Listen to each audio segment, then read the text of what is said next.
Ik ga nu ontbijten hier achter in deze flat bij het gezin Arsalan.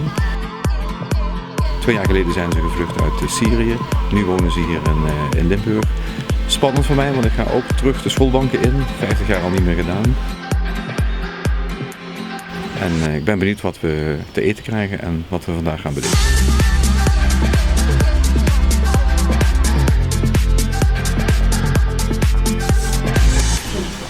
Dat is mooi.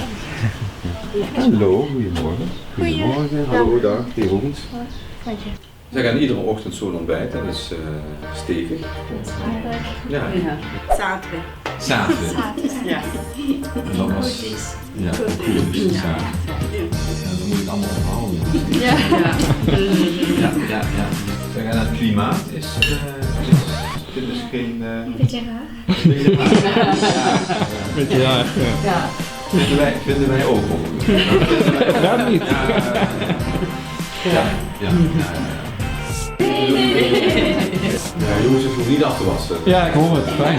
Ja. We hadden Jozef meegenomen om de afwas. Ja.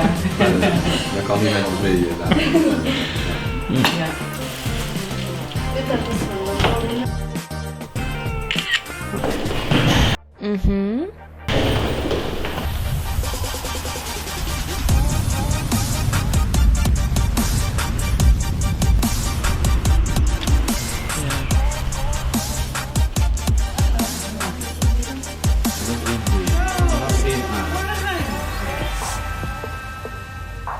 Is er iemand die wil beginnen met bijvoorbeeld, ik kijk naar jou. Wat vinden jullie van Limburg? Ja, wij vinden een mooie provincie met sommige aardige mensen en aardige docenten. Het is goed dat je dat zegt. Ja, maar wij krijgen sommige dingen, moeilijke dingen van sommige mensen, bijvoorbeeld racisme of zo. Ja. En daar praat u over hier ook. Ja, we praten, ja. Voetbalveld, denk ik. Ik denk dat dat van een Eritrese jongen komt. Ja. Dus wij willen een grote land, iedereen groot willen daar. Ja. En heb je de indruk dat er veel kinderen zijn die dat willen hebben? Krijg je er 11 bij elkaar? Ja, Ja? wij willen. Maar meer dan 11. Wil jij hier iets van zeggen misschien, van die? Van helpen met zoeken naar werk? Straks hebben we 6 of 7 of 8 weken zomervakantie.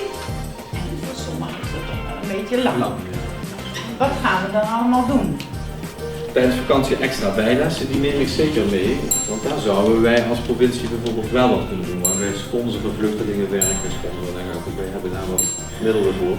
Dus ik ga zeker even met deze tip verder. Want het onderwijs kan het niet, het onderwijs heeft vakantie.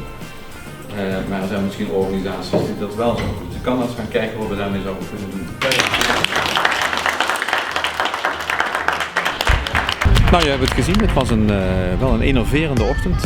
Veel tips gekregen van kinderen die hier in Limburg zijn en Nederlands leren.